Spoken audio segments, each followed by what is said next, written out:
कधीच नाही चुकणार तुमचे फेवरेट टीव्ही शोज झी5 सोबत, तेही एकदम फ्री। आज मला शाळेमध्ये कोण सोडणार? मीच सोडणार। तुम्ही काय म्हणतोय? मी आज कलेक्टर ऑफिसच्या बाजूला चाललोय, तुम्ही सोबतच जाऊ ना? हो चालेल। बरं चला दाजी दीदे मी पण निघतो। येऊ का विनय काका? अरे स्वप्नील अरे वा वा वा, हे बघ तुझ्यासाठी खाऊ आणला मी। थँक्यू। स्कूलला चालला तू? स्कूल बॅग भरायची असेल ना तू? हो। जा, स्कूल बॅग भरा। हा, जा जा जा।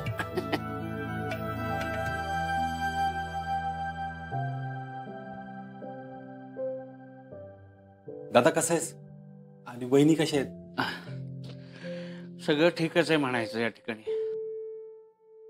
स्वप्नील सर, तुम्ही काळजीत दिसतायत, नक्की सगळं ठीक आहे ना? अरे रुपालीच्या वागण्याबद्दल तुमची माफी मागायचंच राहून गेलं होतं, त्यामुळे आलो होतो या ठिकाणी। अहो अरे दादा एवढं काय, तू कशाला वाईट वाटून घेतोयस? स्वप्नील अरे तू आलास ना, मला लई बरं वाटलं बघ। सर तुम्ही बसा की। नाही, मी इथूनच कॉलेजला जाईन, मला खरं तर तुम्हा सगळ्यांसोबत बोलायचंय।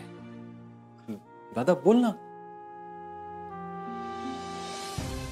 अर्जुन, इथून गेल्यापासून अरे एकटं पडल्यासारखं वाटतंय रे। म्हणजे आपलं सगळं कुटुंब असताना असं एकटं राहणं कठीण जातंय। अरे स्वप्नील पर तूच रुपालीला इथनं घेऊन गेला होतास ना? हो विनय काका, अपर्णा आणि अर्जुन मध्ये रुपाली येऊ नये म्हणूनच मी तिला घेऊन गेलो। स्वप्नील सर, झालं गेलं विसरून जा।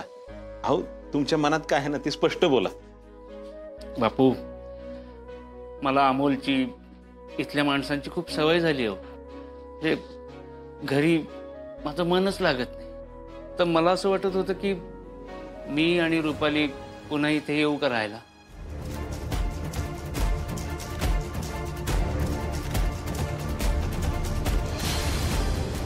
अर्जुन बोल ना काहीतरी।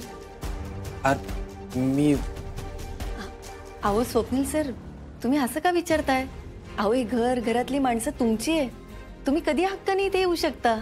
अपर्णा, तू हे बोललीस यात तुझा मोठेपणा आहे। अगं मला आणि रुपालीला मूलबाळ नाहीये, तेव्हापासून असं वाटायचं की आपल्याला लहान मुलाचा सहवास मिळावा, पण आता रुपालीला काय झालंय काहीच कळत नाही। दादा हे बघ, 4 चांगल्या गोष्टी होणार असतील ना, एखादी वाईट गोष्ट नजरेआड करायला काहीच हरकत नाही। आणि बाकीच्यांचं काय म्हणणे? हो स्वप्नील सर, आता वंस म्हणतायत ना या, मग आम्ही काय बोलणार? तसं नाही मोनिका, सगळ्यांनी एकत्र राहायचं तर सगळ्यांच्या मताला महत्त्व द्यायला हवं ना या ठिकाणी। मला फक्त एवढंच वाटतं की मागचं पाडं 55 होऊ नये, बाकी मला तुमची आणि रुपाली त्यांची काहीच अडचण नाही। स्वप्नील सर, अहो माणसांनीच घराला घर पण येतं, काही संकोच बाळगू नका, या तुम्ही। विनय काका, तू काही बोलला नाहीस। कदम अहो बोला की काहीतरी, दादा काय म्हणतो? अरे जार मी काय बोलू आता, तुम्हाला सगळ्यांना वाटतंय की स्वप्नील आणि रुपालीनं इथे यावं, पण मला नाही वाटत तसं।